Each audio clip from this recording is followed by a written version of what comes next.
ଶ୍ରୋତା ବନ୍ଧୁ, ଆମେ ରାଜା ନିମି ଓ 9 ଜଣ ଯୋଗୀଶ୍ୱରଙ୍କ ସମ୍ବାଦକୁ ଶ୍ରୀମଦ୍ ଭାଗବତର ଦ୍ୱିତୀୟ ଅଧ୍ୟାୟ ଅନ୍ତର୍ଗତ ଏକାଦଶ ସ୍କନ୍ଧରୁ ଶୁଣୁଥିଲେ। ଶେଷ ଅଂଶଟିକୁ ଆପଣମାନଙ୍କ ନିକଟରେ ଉପସ୍ଥାପନ କରୁଛି।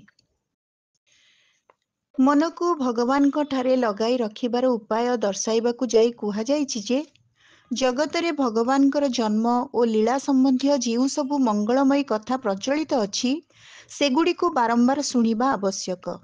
ଭଗବାନଙ୍କର ବିଭିନ୍ନ ଲୀଳା ଓ ଗୁଣ ସ୍ମରଣ କରାଇ ଦେଉଥିବା ବହୁ ନାମ ମଧ୍ୟ ଜଗତରେ ପ୍ରସିଦ୍ଧ।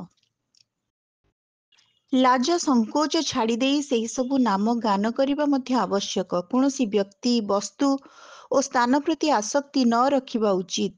ଯେ ଏହିପରି ବ୍ରତ ବା ନିୟମ ପାଳନ କରନ୍ତି, ନିଜର ପରମ ପ୍ରିୟତମ ପ୍ରଭୁଙ୍କ ନାମ ସଂକୀର୍ତ୍ତନ କରିବା ଫଳରେ ତାଙ୍କ ହୃଦୟରେ ଭଗବାନଙ୍କ ପ୍ରତି ପ୍ରେମ ଓ ଅନୁରାଗ ଅଙ୍କୁରିତ ହୋଇଯାଏ। ତାହାଙ୍କର ଚିତ୍ତ ଭଗବତ୍ ଭାବରେ ରସାଣିତ ହୋଇଯାଏ।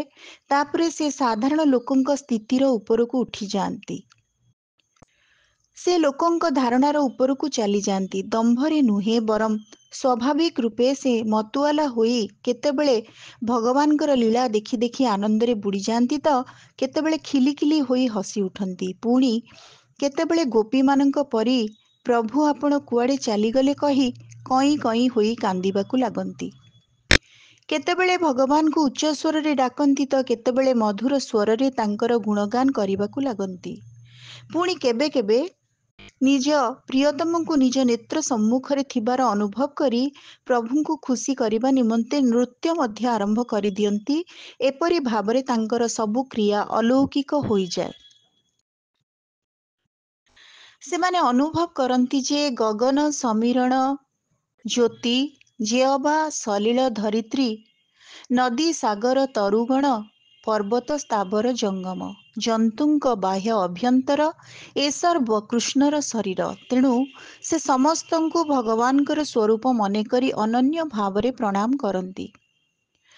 ଭୋଜନ କରୁଥିବା ଲୋକକୁ ଯେପରି ଗ୍ରାସ ଗ୍ରାସକେ ତୁଷ୍ଟି ଅର୍ଥାତ୍ ତୃପ୍ତି ମିଳେ, ପୁଷ୍ଟି ଅର୍ଥାତ୍ ଜୀବନୀ ଶକ୍ତି ସଞ୍ଚରିତ ହୁଏ ଏବଂ କ୍ଷୁଧା ନିବୃତ୍ତି ଏକ ସଙ୍ଗେ ମିଳି ଚାଲିଥାଏ, ଯେଉଁ ମନୁଷ୍ୟ ଭଗବାନଙ୍କର ଶରଣ ନେଇ ତାଙ୍କର ଭଜନ କରିବାକୁ ଲାଗନ୍ତି, ତାଙ୍କୁ ସେହିପରି ଭଜନର ପ୍ରତ୍ୟେକ କ୍ଷଣରେ ଭଗବାନଙ୍କ ପ୍ରତି ପ୍ରେମ, ନିଜର ପ୍ରେମାସ୍ପଦ ପ୍ରଭୁଙ୍କ ସ୍ୱରୂପର ଅନୁଭବ ଏବଂ ତାଙ୍କ ଛଡ଼ା ଅନ୍ୟ ବସ୍ତୁଗୁଡ଼ିକ ପ୍ରତି ବୈରାଗ୍ୟ, ଏହି ତିନିଟି ଯାକ ଏକା ସାଥିରେ ପ୍ରାପ୍ତି ହୁଏ।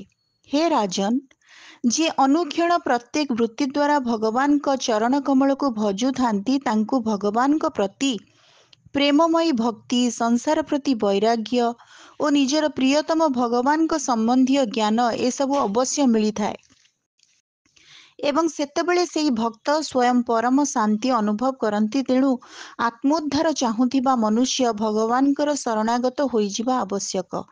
ତାହା ହିଁ ସର୍ବୋତ୍ତମ ଓ ସରଳ ଉପାୟ। ରାଜା ନିମି ପଚାରିଲେ, ହେ ଯୋଗୀଶ୍ୱର ଗଣ, ଏଥର ଆପଣ କୃପା କରି ଭଗବତ୍ ଭକ୍ତଙ୍କ ଲକ୍ଷଣ ବର୍ଣ୍ଣନା କରନ୍ତୁ।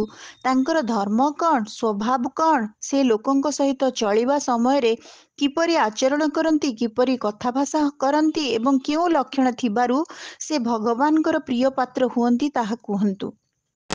9 ଯୋଗୀଶ୍ୱରଙ୍କ ମଧ୍ୟରୁ ଦ୍ୱିତୀୟ ଭାଇ ହରି କହିଲେ, ହେ ରାଜନ୍, ଯେଉଁ ବ୍ୟକ୍ତି ଇନ୍ଦ୍ରିୟମାନଙ୍କ ଦ୍ୱାରା ବିଭିନ୍ନ ବିଷୟ ଗ୍ରହଣ କରୁଥିଲେ ମଧ୍ୟ ତାଙ୍କ ଇଚ୍ଛା ଅନୁରୂପ ବିଷୟାଦି ମିଳୁଥିବା ବେଳେ ହର୍ଷିତ ଓ ନ ମିଳୁଥିବା ବେଳେ ଅସନ୍ତୁଷ୍ଟ ହୁଅନ୍ତି ନାହିଁ ଏବଂ ସବୁ ସ୍ଥିତିକୁ ଭଗବାନଙ୍କର ମାୟା ବୋଲି ବୁଝନ୍ତି, ସେ ହେଉଛନ୍ତି ଉତ୍ତମ ଭାଗବତ ଭକ୍ତ। ଜନ୍ମ, ମୃତ୍ୟୁ, କ୍ଷୁଧା, ତୃଷା, ଭୟ, କଷ୍ଟ ଆଦି ସାଂସାରିକ ଧର୍ମ ଦେହ, ଇନ୍ଦ୍ରିୟ, ପ୍ରାଣ, ମନ ଓ ବୁଦ୍ଧିରେ ହିଁ ଦେଖା ଦିଅନ୍ତି ଏବଂ ସମୟାନୁସାରେ ଉଭେଇ ଯାଆନ୍ତି ମଧ୍ୟ। ଭଗବାନଙ୍କର ଯେଉଁ ଭକ୍ତ ଭଗବାନଙ୍କ ସ୍ମୃତିରେ ମଗ୍ନ ରହି ଉକ୍ତ ସାଂସାରିକ ଧର୍ମ ଦ୍ୱାରା ବ୍ୟଥିତ ହୁଅନ୍ତି ନାହିଁ, ସେ ହେଉଛନ୍ତି ଉତ୍ତମ ଶ୍ରେଣୀର ଭାଗବତ। ଯାହାଙ୍କ ମନରେ ବିଷୟ ଭୋଗର ଇଚ୍ଛା, କର୍ମ ପ୍ରବୃତ୍ତି ଓ ସେ ସବୁର ବୀଜରୂପ ବାସନା ଆଦୌ ଉଦୟ ହୁଏ ନାହିଁ, ଯେ ଏକମାତ୍ର ଭଗବାନ ବାସୁଦେବଙ୍କ ଠାରେ ହିଁ ନିବାସ କରନ୍ତି, ସେ ହେଉଛନ୍ତି ଉତ୍ତମ ଭାଗବତ ଭକ୍ତ। ଯେଉଁ ଭକ୍ତ ଜନ୍ମ ଏବଂ କର୍ମକୁ ନେଇ ଅଥବା ବର୍ଣ୍ଣ ଆଶ୍ରମ ଓ ଜାତିକୁ ନେଇ ଅଥବା ଶରୀରକୁ ନେଇ କୌଣସି ପ୍ରକାର ଅହଂତ୍ୱ ମମତ୍ୱ କରନ୍ତି ନାହିଁ, ସେସବୁରେ ଆସକ୍ତ ହୁଅନ୍ତି ନାହିଁ, ସେହି ଭକ୍ତ ନିଶ୍ଚିତ ରୂପେ ଭଗବାନଙ୍କର ଅତ୍ୟନ୍ତ ପ୍ରିୟ। ଯାହାଙ୍କର ଧନ ଓ ଶରୀର ଆଦିରେ ଆସକ୍ତି ନଥାଏ, ଯେ ଏ ମୋ ନିଜର ସେ ପର ଏପରି ଭେଦଭାବ ରଖନ୍ତି ନାହିଁ, ତଥା ଯେ ସର୍ବତ୍ର ସମଭାବରେ ଏକମାତ୍ର ପରମାତ୍ମାଙ୍କୁ ହିଁ ଦେଖନ୍ତି ଏବଂ ଘଟଣା ବା ସଂକଳ୍ପ ଯାହା ହେଉନା କାହିଁକି ସର୍ବଦା ଶାନ୍ତ ରହନ୍ତି, ସେ ହେଉଛନ୍ତି ନିଶ୍ଚିତ ରୂପେ ଭଗବାନଙ୍କର ଉତ୍ତମ ଭକ୍ତ। ହେ ରାଜନ୍, ନିଜର ମନ, ଇନ୍ଦ୍ରିୟ ଓ ଶରୀର ଆଦିକୁ ନିଜର ବଶରେ ରଖି ପାରିନଥିବା ବଡ଼ ବଡ଼ ଦେବତାମାନେ ମଧ୍ୟ ଭଗବାନଙ୍କର ଚରଣ କମଳକୁ ଖୋଜି ବୁଲନ୍ତି ସିନା, ଭଗବାନଙ୍କର କୃପା ବିନା ସେହି ଚରଣ କମଳ ପାଆନ୍ତି ନାହିଁ। କିନ୍ତୁ ଭଗବାନଙ୍କର ପ୍ରେମୀ ଭକ୍ତଙ୍କ ଚିତ୍ତ ସେହି ଚରଣ କମଳର ସନ୍ନିଧି ଓ ସେବାରେ ନିରନ୍ତର ଲାଗି ରହିଥାଏ। ଏପରିକି ତାଙ୍କୁ ତ୍ରିଭୁବନର ରାଜଲକ୍ଷ୍ମୀ ଦିଆଯିବ ବୋଲି ପ୍ରଲୋଭନ ଦେଖାଇଲେ ମଧ୍ୟ ସେ ଭଗବତ୍ ସ୍ମୃତି ଛାଡ଼ନ୍ତି ନାହିଁ। ସେ ସେହି ରାଜଲକ୍ଷ୍ମୀ ଆଡ଼କୁ ଦୃଷ୍ଟି ଦିଅନ୍ତି ମଧ୍ୟ ନାହିଁ। ସେପରି ଭକ୍ତଙ୍କ ଠାରୁ ଭଗବାନ ଅଧି ନିମିଷେ ମଧ୍ୟ ଦୂରେଇ ଯାଆନ୍ତି ନାହିଁ। ସେହି ଭକ୍ତ ମଧ୍ୟ ଭଗବାନଙ୍କୁ ଅଧ କ୍ଷଣଟିଏ ବି ଭୁଲି ପାରନ୍ତି ନାହିଁ। ସେପରି ଭକ୍ତ ହେଉଛନ୍ତି ବୈଷ୍ଣବମାନଙ୍କ ମଧ୍ୟରେ ଅଗ୍ରଗଣ୍ୟ ବା ସର୍ବଶ୍ରେଷ୍ଠ।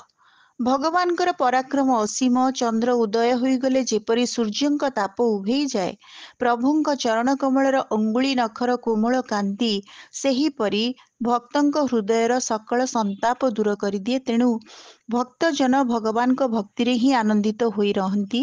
ସେମାନେ ପ୍ରଭୁଙ୍କ ଚରଣର ଅନନ୍ୟ ଶରଣ ଛାଡ଼ି ଅନ୍ୟ କୌଣସି ଆଡ଼େ ଯାଆନ୍ତି ନାହିଁ।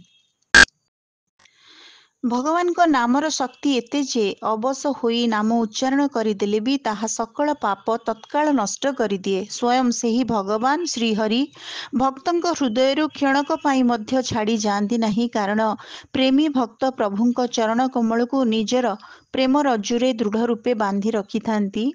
ଯେ ବାସ୍ତବରେ ଏହିପରି ଭକ୍ତ ହୋଇଥାନ୍ତି, ସେ ହିଁ ଭଗବାନଙ୍କର ଭକ୍ତମାନଙ୍କ ମଧ୍ୟରେ ସର୍ବପ୍ରଧାନ, ସେ ହିଁ ମହାପୁରୁଷ। ଇତି ଶ୍ରୀମଦ୍ ଭାଗବତେ ମହାପୁରାଣେ ପାରମହଂସ୍ୟାଂ ସଂହିତାୟାଂ ଏକାଦଶ ସ୍କନ୍ଧେ ଦ୍ୱିତୀୟୋଧ୍ୟାୟଃ। ଶ୍ରୋତାବନ୍ଧୁ, ଆଜି ଆମେ ଶୁଣୁଥିଲେ ଶ୍ରୀମଦ୍ ଭାଗବତ ମହାପୁରାଣର ଦ୍ୱିତୀୟ ଅଧ୍ୟାୟ ଅନ୍ତର୍ଭୁକ୍ତ ରାଜା ନିମି ଓ 9 ଜଣ ଯୋଗୀଶ୍ୱରଙ୍କ ସମ୍ବାଦ। ଆମର ତୃତୀୟ ଅଡିଓରେ ଆମେ ଏକାଦଶ ସ୍କନ୍ଧର ତୃତୀୟ ଅଧ୍ୟାୟ ଶୁଣିବା, ଯାହାର ଶୀର୍ଷକ ରହିବ ମାୟା, ମାୟାକୁ ପାର ହେବାର ଉପାୟ ତଥା ବ୍ରହ୍ମ ଓ କର୍ମଯୋଗ ନିରୂପଣ। ଆଜିର ଅଡିଓ କିପରି ଲାଗିଲା, ଆପଣମାନଙ୍କର ମତାମତ ଅପେକ୍ଷାରେ ରହୁଛି। ଧନ୍ୟବାଦ।